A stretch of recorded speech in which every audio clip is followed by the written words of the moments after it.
नमस्कार। एक तरफ तो हम प्रकृति को ही भगवान मान रहे हैं, ब्रह्म मानते हैं। भगवान यानी भा से भूमि, गा से गगन, वा से वायु, आ से अग्नि और ना से नीर।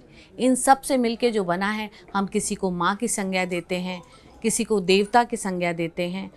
लेकिन उसके बाद जब प्रकृति के असंतुलन की बात होती है, ग्लोबल वार्मिंग की बात होती है, तो फिर ये सवाल उठता है, असंतुलन यानी प्रकृति का दोहन कौन कर रहा है। आज बात पर्यावरण पे है और हमारे साथ वो युवा पीढ़ी है जिसके ऊपर दारोमदार है कि वो भविष्य में जो दे भारत, वो ऐसा भारत हो जहाँ सब स्वच्छ वायु में सांस ले सकें और प्रकृति में एक संतुलन बरकरार हो। और इनकी जिज्ञासाओं का समाधान करने के लिए जगत गुरु स्वामी सतीचार्य जी महाराज हैं।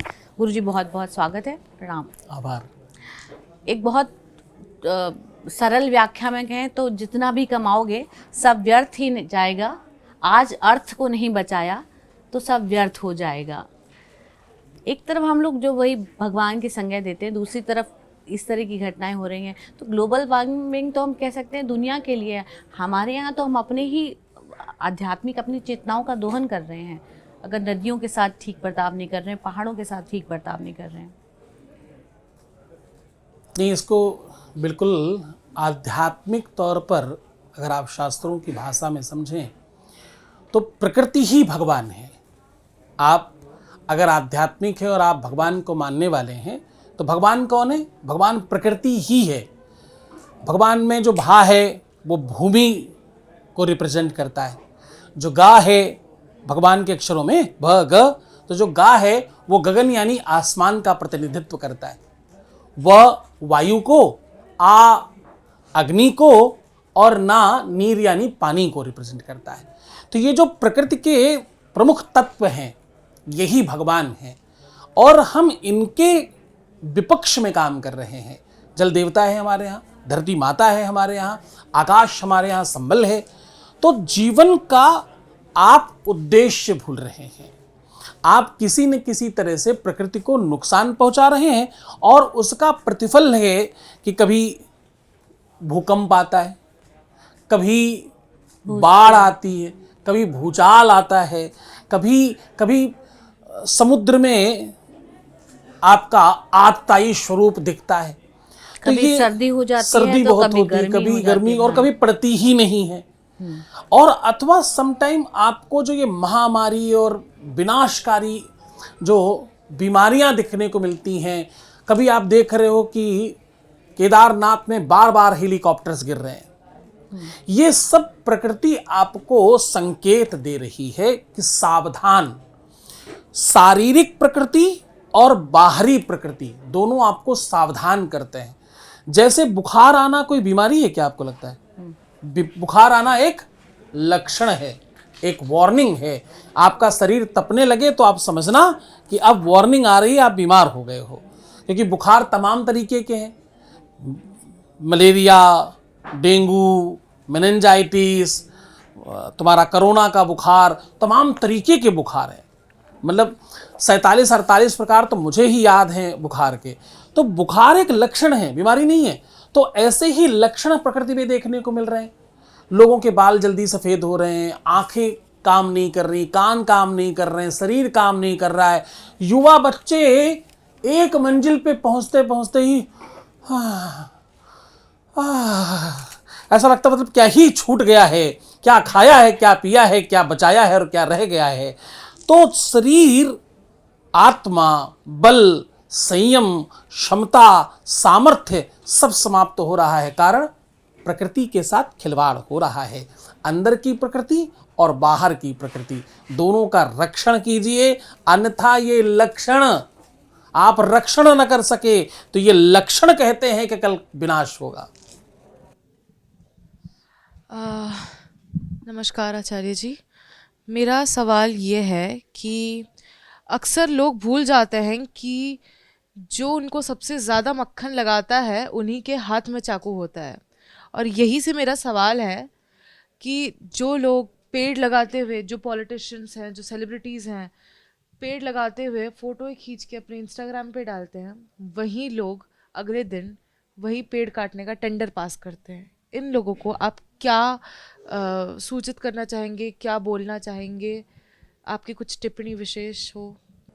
मुझे लगता है कि आपका अपना मानस अच्छा है, आपने प्रश्न भी अच्छा किया है और बहुत बहुत गंभीरता से, बड़ी बेबाकी के साथ और बड़ी स्पष्टता के साथ आपने प्रश्न किया, अच्छी बात है। पर मैं आपको इससे इतर हटकर बात कहता हूँ। हम दूसरों को दोष देने के बजाय क्यों ना हम सुधर जाएं। हम सुधरेंगे तब जग सुधरेगा। हमारे घर को ठीक करने कौन आएगा? हमारे जीवन हमारा है तो हम ठीक करेंगे। हम अगर जिम्मेदार हो जाएं, एक नेता पे कम से कम कई लाख जनता है।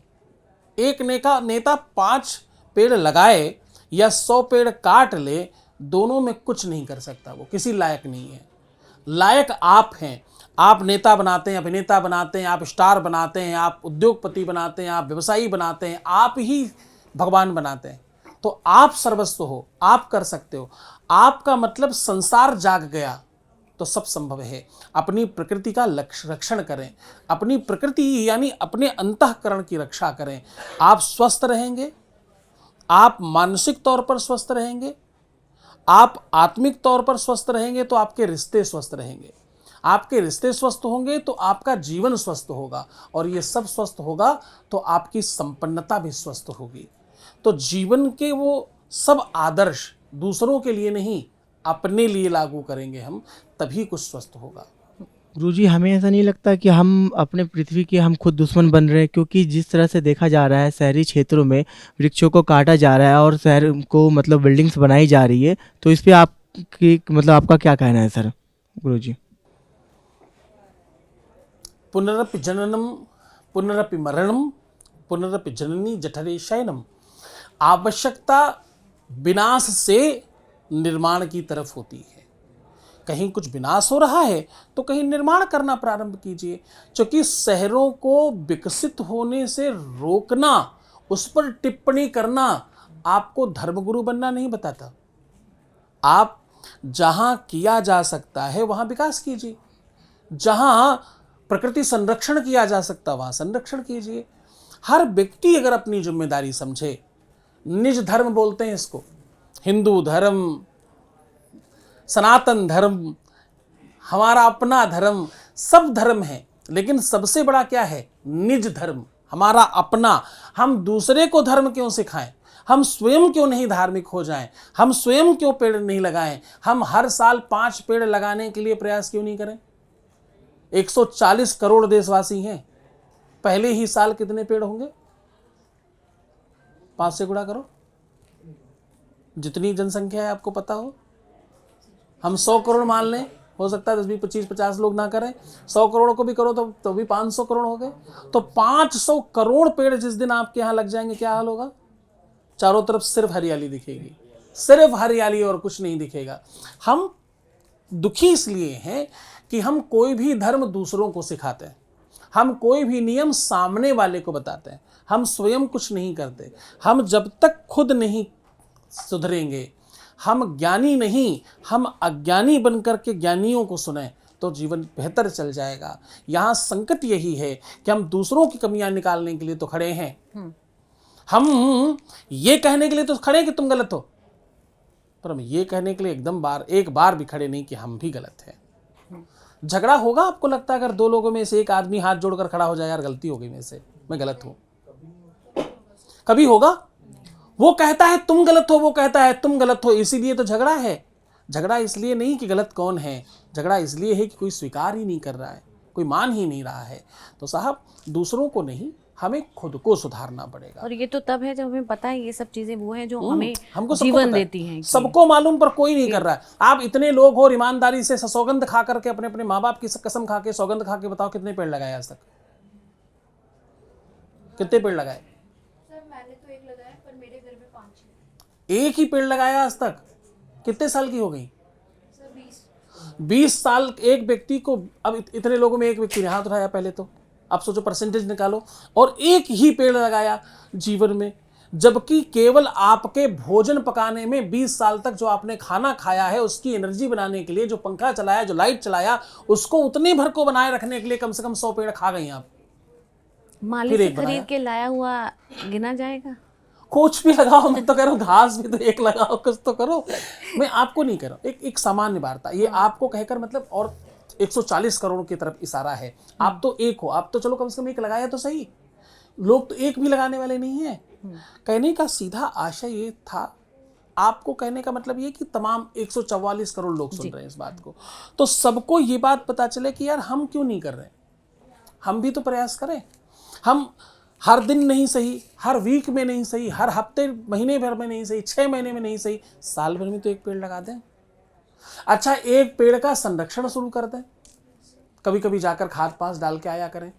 आपको पता डिप्रेशन का इलाज क्या है, एंजाइटी का इलाज क्या है, परेशानी का इलाज क्या है, दुखी होने के समय इलाज क्या है, कोई सुन नहीं रहा हो, तुम्हारी कोई समझ नहीं रहा हो, इसका इलाज क्या है? इस सब चीज़ों का एक ही इलाज है, पेड़ पौधों के बीच में जाओ, फूलों के पास बैठो और पेड़ को जाकर के गले लगाओ। अब अगली बार जब कोई पीपल मिले तो उसे गले लगाना, उन मूर्खों को वो जवाब देना कि इसमें भूत प्रेत नहीं होते, इसमें ऑक्सीजन होती है, इसमें एनर्जी है, इसमें ताकत है। बट विश्वास अचल निज धर्मा, यह धर्म का प्रतीक है। जहाँ ज़्यादा बरगद होंगे वहाँ अपने आप शांति हो जाती है। आप किसी रोड पर निकलना, जहाँ ज़्यादा बरगद के पेड़ लगे हों, आपको अचानक ध्यान आ जाएगा कि उस जगह शांति है, वहाँ माहौल बड़ा अद्भुत लगने लगता है। तो इस तरफ हमको ध्यान देना पड़ेगा, हम सबको जागना पड़ेगा, हम सबको प्रयत्न करने पड़ेगा, किसी और के लिए नहीं, अपने लिए, अपने आने वाले बच्चों के लिए, अपने भविष्य के लिए। तुम फ्यूचर ट्रेडिंग कर रहे हो, तुम शेयर खरीद सकते हो, तुम एफडी कर सकते हो, तुम सोना चांदी खरीद सकते हो, तुम प्लॉट खरीद सकते हो, जबकि पूरी दुनिया में तुम 0.1% हो। तुमसे ज़्यादा चींटियाँ हैं, तुमसे ज़्यादा मच्छर हैं, तुमसे ज़्यादा कीड़े हैं, तुमसे ज़्यादा पतंगे हैं, तुमसे ज़्यादा गाय भैंस और बंदर भालू रीछ हैं, तुमसे ज़्यादा और लोग भी हैं। वो स्कूल नहीं जाते, वो कॉलेज नहीं जाते, फैक्ट्री नहीं बनाते, प्लॉट नहीं बनाते, एफडी नहीं बनाते, सोना नहीं खरीदते, नौटंकी नहीं करते, प्रपंच नहीं करते, कुछ नहीं करते, उसके बावजूद जिंदा हैं, सासम्मान जी रहे हैं, सानंद जी रहे हैं। कितनी कम हो गई हो आबादी, फिर भी तुमसे कहीं ज़्यादा है।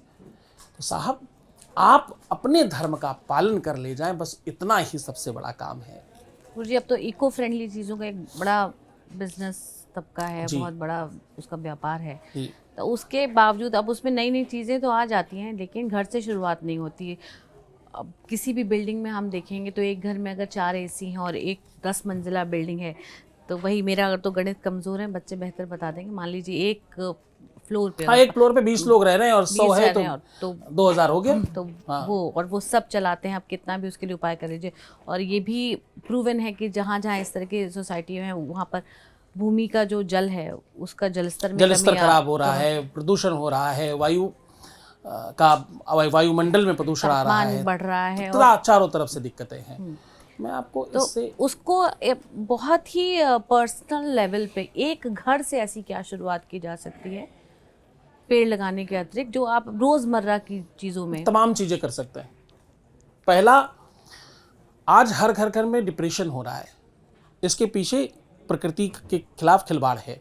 आज हर व्यक्ति एंजाइटी में, डिप्रेशन में, पता नहीं क्या क्या, एक अकेलापन, और इस चक्कर में सबके चरित्र बहुत गिरते जा रहे हैं। बड़ा वो वकालत शुरू हो जाती जब कोई ये कह देता है कि यार चरित्र इनका ठीक नहीं, उनका ठीक नहीं, लड़की का या लड़के का कोई कह दे तो सब बुरा मानते हैं, सबको खराब लगता है। जबकि सबको ये पता है कि गड़बड़ तो चल रहा है सब तरफ, संकट तो है, दिक्कतें तो हैं, अच्छा तो कुछ नहीं है। मैंने किसी लड़की को पूछा कि तुम सच बताना, तुम्हारी ही जैसी तुम्हारे अगर भाभी आए तो चलेगी? कहती नहीं। हाँ, क्यों तुम बुरी हो? नहीं। फिर तुम्हारी जैसी क्यों नहीं चाहिए भाभी तुमको? नहीं, हमें तो घरेलू चाहिए, हमें तो ऐसी चाहिए, हमें तो वैसी चाहिए। सबसे पहली शुरुआत ये है कि तुम डिप्रेशन से बाहर निकलो।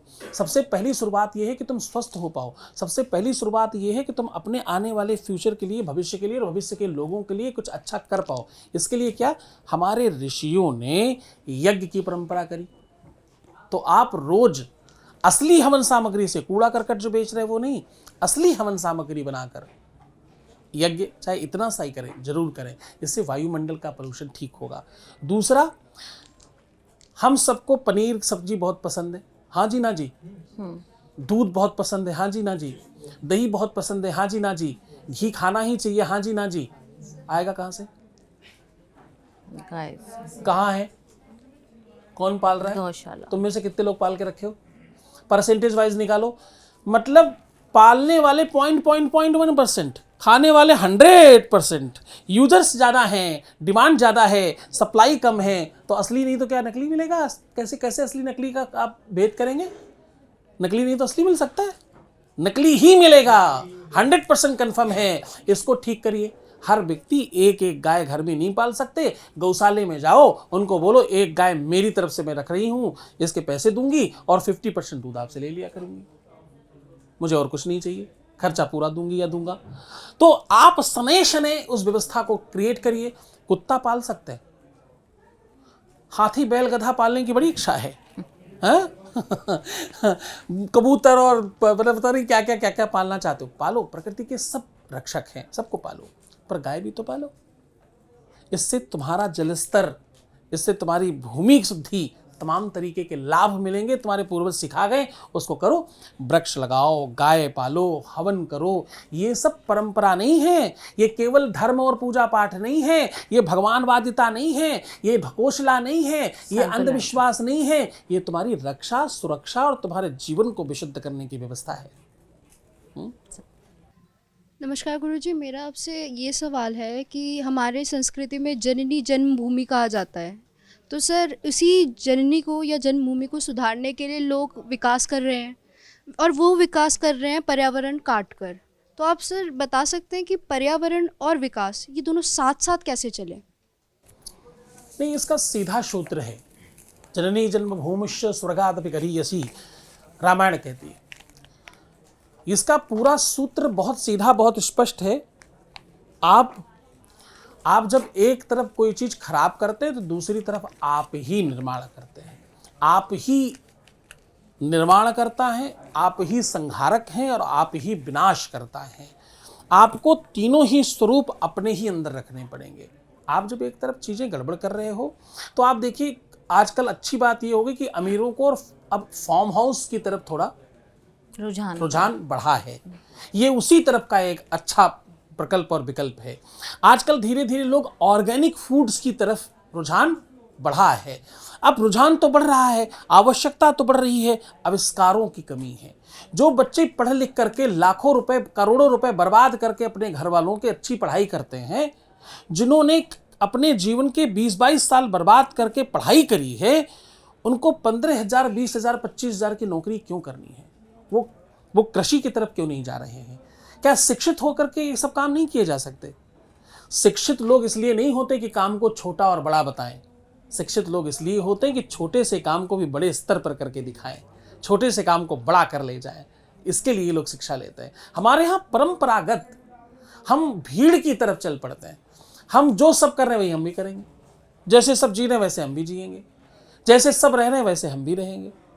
तो मुझे लगता है प्रकृति को समझो, अपनी नियति को समझो, अपनी प्रकृति और सिस्टम के आधार पर चलो। आजकल देखिए कितना बढ़िया शोध और रिसर्च हुआ है कि आप अपनी छोटी सी छत पर खूब सारी सब्जियां, खूब सारे फल फ्रूट्स लगा सकते हो। करना ही चाहिए। अनावश्यक हर हाथ में 50,000 लाख रुपए का मोबाइल तो लोग रख लेंगे, जिससे अमृत टपकेगा रोज। लेकिन 10-20-25,000 रुपए लगा करके ऐसा बगीचा नहीं लगाएंगे घर में जिससे सब अच्छा खा सकें, ऑर्गेनिक फूड ले सकें। आविष्कारों पर फोकस करना है, लोगों को जागृत करना है। कम से कम हम लोग ये संकल्प ले लें कि हम खुद भी और अपने जानने वालों को, अपने प्रेमी प्रेमिकाओं को, प्रेमी प्रेमिका मतलब कौन? हमारे माँ बाप, हमारे चाचा चाची, हमारे मामा मामी, हमारी नानी नाना, तमाम रिश्तेदार हैं, वो सब प्रेमी हैं हमारे, हम उनके प्रेमी हैं।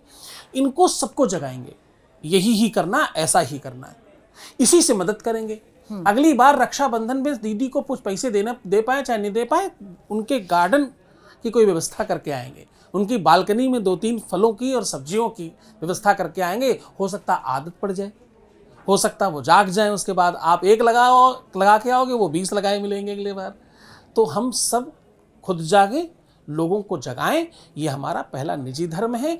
प्रकृति, सृष्टि और परमात्मा की रक्षा आपके हाथ में है, क्योंकि धर्मो रक्षत रक्षताः, धर्म की रक्षा आप करोगे तो धर्म आपकी रक्षा करेगा, प्रकृति की रक्षा आप करोगे तो प्रकृति आपकी रक्षा करेगी। और इसका बहुत अच्छा उदाहरण ये है कि उपले जानते हैं आप लोग, कंडा उपला जिसको बोलते हैं, गाय के गोबर से बनता है।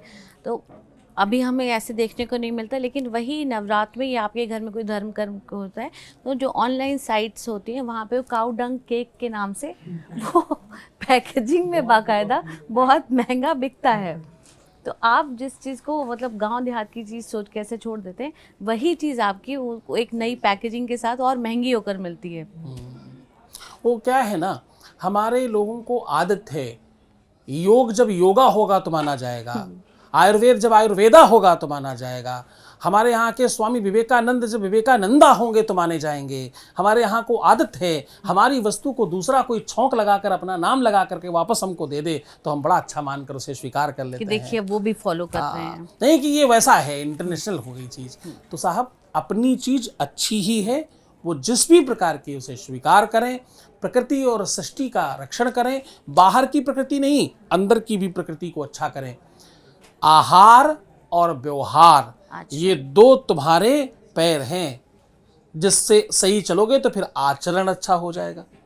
आहार व्यवहार फिर तुम्हारा आचरण, ये धीरे धीरे चढ़ते चढ़ते तुमसे बड़ा, तुमसे अमीर, तुमसे श्रेष्ठ, तुमसे बेहतर, तुमसे ज्ञानी और तुमसे ज़्यादा सफल कोई होगा नहीं। बस इतना ही करना है। बहुत बहुत धन्यवाद गुरुजी। तो आप उसको बहुत आधुनिक होके अगर बोलते हैं कि मैं एनवायरनमेंट फ्रेंडली बातें करता हूँ, या आप उसे प्रकृति मान के उसकी पूजा करें, बात वही है।